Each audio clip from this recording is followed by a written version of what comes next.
Bom dia, meus amados irmãos, que a graça e a paz que vem da parte do nosso bondoso Deus, da parte do nosso Senhor e Salvador Jesus Cristo, possa crescer e abundar em nossas vidas, para que a todo momento nós possamos dar testemunho de uma vida justa, modelada nas atitudes e nos ensinamentos de Cristo Jesus, o nosso Mestre e Senhor.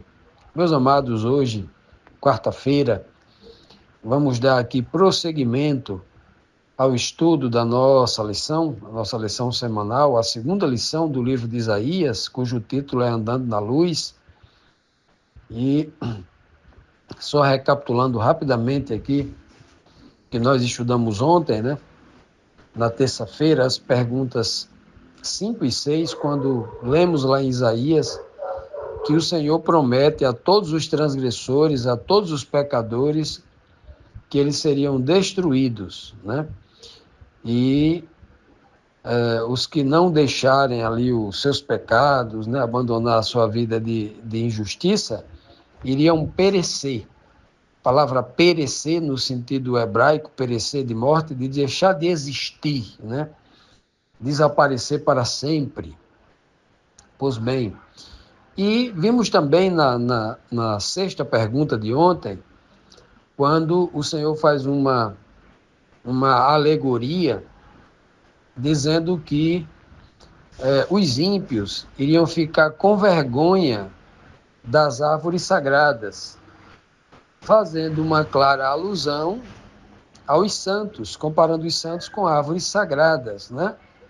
E eles ficariam desiludidos, como se estivessem nos jardins, né? Nos jardins que eles estavam acostumados a frequentar, os jardins onde havia idolatria, né? Os deuses, as deusas pagãs, né? Eles ficariam ali naqueles jardins enfeitados de flores e outras árvores, mas não eram árvores sagradas, não eram árvores frutíferas, né? E ali se tornariam árvores sem folhas, né? Com as folhas murchas, né? Um jardim que ninguém dava atenção, que ninguém cuidava, que ninguém regava, que ninguém aguava, né? Essa foi a expressão que o Senhor usou para fazer uma clara distinção entre os santos justificados e salvos e entre aqueles que seriam destruídos durante o justo juízo que Deus faria, né, que Deus fará. Pois bem, e hoje, na quarta-feira, vamos aqui para a sétima pergunta da nossa lição, que nos traz aqui o seguinte questionamento: o que acontecerá com os transgressores e com os seus ídolos também? O que acontecerá?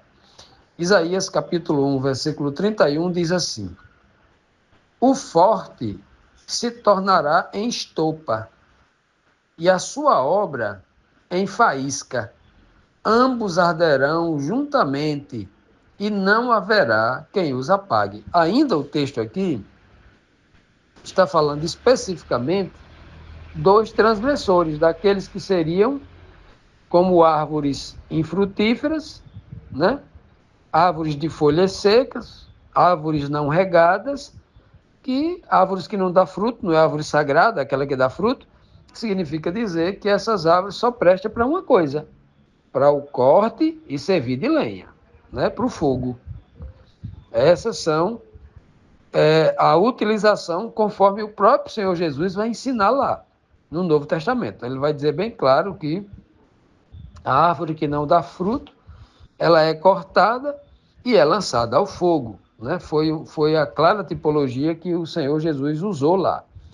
Aqui ele está dizendo que o ímpio que não abandona o pecado, o ímpio que ele está falando aqui em primeiro plano, em prioridade, ele está falando do povo de Israel, que apesar de conhecer a letra, a doutrina da Sagrada Escritura, não guardava o mandamento, não praticava o conhecimento que as Escrituras passava no âmbito espiritual. Tinha muita gente legalista e pouca gente espiritual, né? como é até hoje, né? A maioria dos religiosos no mundo são assim. É assim, a maioria sempre é assim. Por isso que a Bíblia diz, no próprio livro de Isaías, Paulo vai repetir no Novo Testamento, né? Ainda que Israel, que os religiosos sejam como a areia do mar, só um remanescente, só um restinho, só um pequeno grupo de perseverantes no caminho da verdade será salvo, né? Isso é muito claro. Pois bem, aí o Senhor está dizendo aqui, em Isaías 1,31, que o mais forte entre eles, entre os pecadores, o mais forte, o sumo sacerdote, os principais dos sacerdotes, o rei, o general do rei, os mais fortes, os mais, né, os que ocupavam maiores responsabilidades e tinham também os maiores privilégios dentre o povo comum, o povo pobre. Então, estes serão como estopa. O termo aqui, estopa, é alguma coisa que se via como combustível, que queimava fácil. No Nordeste do Brasil, há 50 anos atrás, estopa eram uns sacos, ou uns panos de saco, que eram feitos com fibra vegetal muito seca. Aquilo ali, para pegar fogo, é muito rápido, né? Então, o que ele está usando aqui? Estopa. Né? E a sua obra, a obra dele, ou seja, o mais forte se tornará como estopa. E as suas próprias obras serão a própria faísca. É quem vai dar início, ou seja, veja que as pessoas serão julgadas e condenadas não por um fogo de Deus, mas pelas suas próprias escolhas, pelas suas próprias obras. Quem vai tocar fogo, quem vai iniciar o fogo, quem vai promover a primeira faísca, a primeira chama para que essa estopa pegue fogo, cresça o fogo, são as próprias obras. As pessoas serão condenadas pelas suas próprias obras, pelas suas próprias escolhas. É isso que está sendo dito aqui de forma justíssima, de forma clara, mostrando que Deus é justo, que Deus é amor, que Deus oferece, né, o perdão, mas oferece o perdão assim, de forma transbordante, de forma misericordiosa, transbordante. É assim que Deus faz, né? Então ele diz aqui: ambos arderão juntamente e não há quem os apague, né? Os ímpios, né? Os pecadores, todos eles, tanto a árvore seca que vai ser cortada, quanto aquele que é comparado a uma estopa, todos serão queimados ali, num juízo, que é a grande tipologia, né, que a Bíblia chama de um lago de fogo e enxofre e tal, será o juízo de Deus. Continuando, meus amados, vamos aqui para a nossa próxima pergunta, a oitava pergunta, que nos traz aqui mais um questionamento que diz assim: o que acontecerá com a casa do Senhor nos últimos dias? Obviamente aqui é uma tipologia, casa do Senhor, que ele está falando aqui, né? Vamos ver em que sentido ele está falando, né? Se é no sentido religioso, tipológico, aplicando ao templo, por exemplo, que foi destruído, não ficando pedra sobre pedra, ou se casa do Senhor aqui se refere no âmbito espiritual, realmente à igreja espiritual de Cristo. Isaías 2:2 diz assim: nos últimos dias acontecerá que o monte da casa do Senhor será estabelecido no cimo dos montes e se elevará sobre os outeiros. E para esse monte, né, afluirão todos os povos. Então veja que casa do Senhor aqui se refere realmente no âmbito espiritual, à igreja espiritual de Cristo. Está falando que nos últimos dias, né, não só aqui no capítulo 2 de Isaías, mas a gente vai ver em várias outras passagens do livro de Isaías, que o Senhor promete em reunir todo o seu povo que foi espalhado pelo mundo.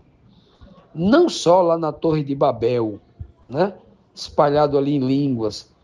Não só quando Abraão envia o gentil Ismael para fundar ali.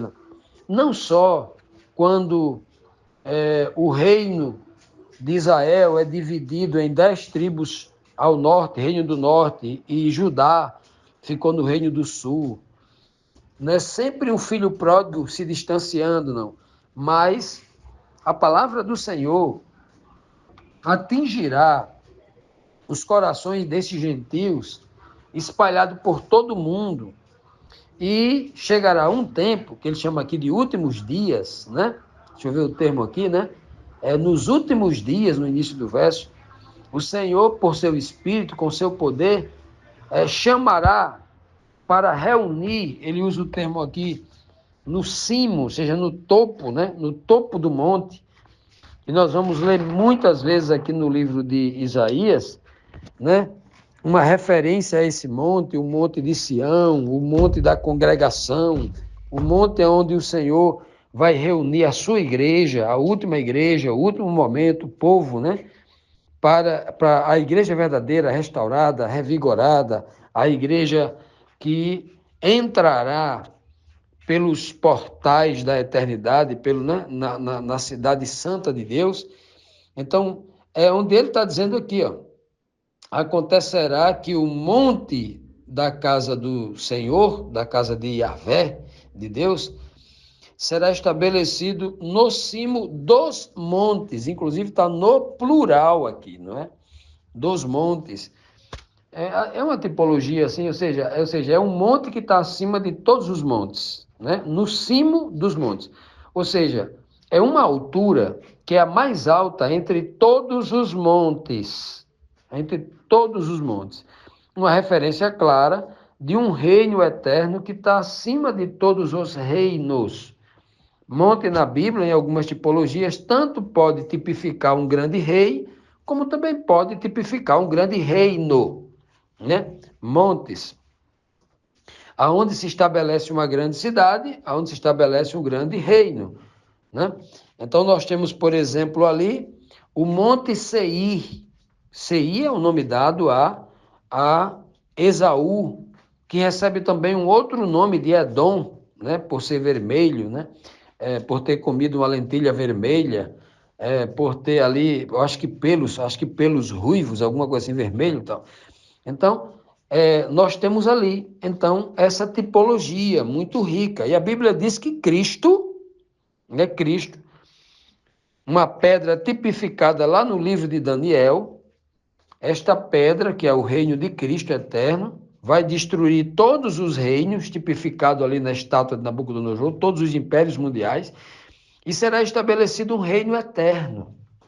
Essa pedra cresceu e tomou conta da terra toda, ou seja, é o maior de todos os montes, o mais alto, aonde toda a igreja de Deus será reunida em Cristo, no exemplo de Cristo, na fé de Cristo, né?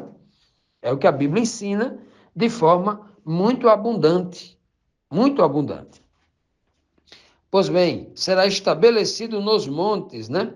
E diz que esta igreja se elevará sobre este monte, nesta igreja em cima deste monte, se elevará sobre os outeiros, ou seja, os montes menores, obviamente nem fala nem de vale, né? Porque o vale é a parte mais baixa.